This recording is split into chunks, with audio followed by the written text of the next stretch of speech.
দেখুন, ফিরহাদ হাকিম জেনারেলি লুকোনো ক্যামেরার সামনে তো মুখ দেখান, টাকা পয়সা নেন লুকোনো ক্যামেরা। তাই ফিরহাদ হাকিম মানুষের চোখ বা মিডিয়ার ক্যামেরা, যে মিডিয়ার বিরুদ্ধে আর মানুষের বিরুদ্ধে, ফিরহাদ হাকিমের দুর্নীতিগ্রস্ত সরকার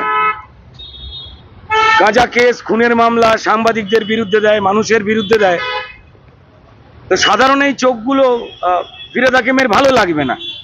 আবার বলছি যে এই লুকোনো খুফিয়া ক্যামেরাতে লুঙ্গি পরে, স্যান্ডো গেঞ্জি, এই ধরনের ক্যামেরাতেই মুখ দেখাতে ফিরহাদ হাকিম ভালোবাসেন। তো এই দাওয়াতে ইসলামের কুলপুরোহিত এই যে ফিরহাদ হাকিম রয়েছেন, তিনি মমতা দুর্নীতির একটা অন্যতম পিলার। তো তারা এই সমস্ত কথা বলে বাঁচবার চেষ্টা করছেন। এখন আমরা যখন কথা বলছি বোধ করি দুটো জোড়া মামলা হয়েছে।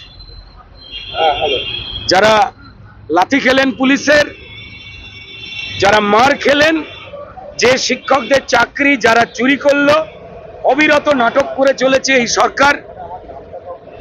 মানুষের মনে একটা বড় প্রশ্ন এসছে যে নেতাজি ইন্ডোরে যখন মমতা বন্দ্যোপাধ্যায় মুখ্যমন্ত্রী সেজে তিনি যোগ্য চাকরিহারা যারা, তাদের নিয়ে মিটিং করলেন, তো তার মানে সেই দিনই তো লিস্টটা প্রকাশ করে দিতে পারতেন, যারা এসেছে তারা যোগ্য আর যারা আসেনি তারা অযোগ্য। সেই লিস্টটা তিনি প্রকাশ করে দিলেন না। অর্থাৎ তিনি আসলে জানেন কারা অযোগ্য, এবং তাদের এই বীর পুঙ্গব চোর, যাদের বিভিন্ন কারণে দুর্ভাগ্যজনকভাবে মানুষের চাল ডাল চাকরি চুরি করে যারা তস্করি করে, তারাই উস্কানি দিয়ে ওয়াকফের বিরুদ্ধে আজকে লোক নামিয়ে দিয়েছে, যাতে মিডিয়ার ক্যামেরা ঘুরে যেতে পারে এই ওয়াকফের নিয়ে যারা না বুঝে, যাদেরকে রাস্তায় নেমিয়ে যাদের কাঁধে রেখে বন্দুক চালাচ্ছে।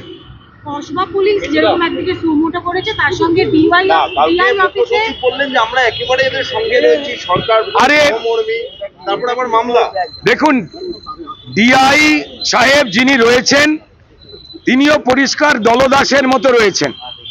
যে পুলিশ ছুটে এসে উড়ন্ত সোনাজয়ী অলিম্পিকে যারা যান তাদের মতো, যারা চোর ক্রিমিনাল তাদের ধরেন না, উল্টে এসে যাদের চাকরি তাদের সরকারের মালিকরা চুরি করেছেন, যাদের সর্বনাশ হয়েছে, তাদের বুকে এসে লাঠিয়াত আঘাত করছেন। তো ডিআই এবং পুলিশ তারা মামলা করছেন। আর মুখ্য সচিব, আমি জানি না মুখ্য সচিব মানে এতটা এই নির্মমতার সঙ্গে মিশে গিয়ে তার কিসের দরকার রয়েছে। তিনি সংবিধানে শপথ নিয়েছেন কেন?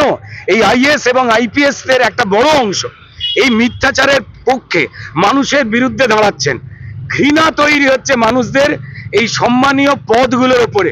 আমি মাননীয় মুখ্য সচিবকে অনুরোধ করব, দয়া করে এই প্রবণতা থেকে সরে এসে তৃণমূলের মিথ্যেবাদী নেতা মন্ত্রীদের মতো এই কদর্য মিথ্যাচারকে প্রশ্রয় দেওয়া এবং মানুষকে ভুল বোঝানো বন্ধ করুন। এর বাইরে কিছু বলার নেই। এই আন্দোলনে মানুষের সঙ্গে এই যোগ্য শিক্ষককে লাথি খেতে হলে পশ্চিমবঙ্গে তাদের সঙ্গে দল মত ধর্ম পেশা নির্বিশেষে সমস্ত মানুষ আছে। যারা চুরি করেছে তারাই মিছিল করছে, যারা চুরি করেছে তারাই নেতাজি ইন্ডিয়া স্টেডিয়ামে লোক ডেকে মানুষ ঠকাচ্ছে। আর কিছু কবি সাহিত্যিক পাশে দাঁড়িয়ে দালাল তারা জড়ো হয়ে মিথ্যাচার করছে। এর বদলা মানুষই নেবেন। চোখের জলের অভিশাপ পেতেই হবে মমতা বন্দ্যোপাধ্যায় এবং তার ক্রিমিনাল সাথীদের।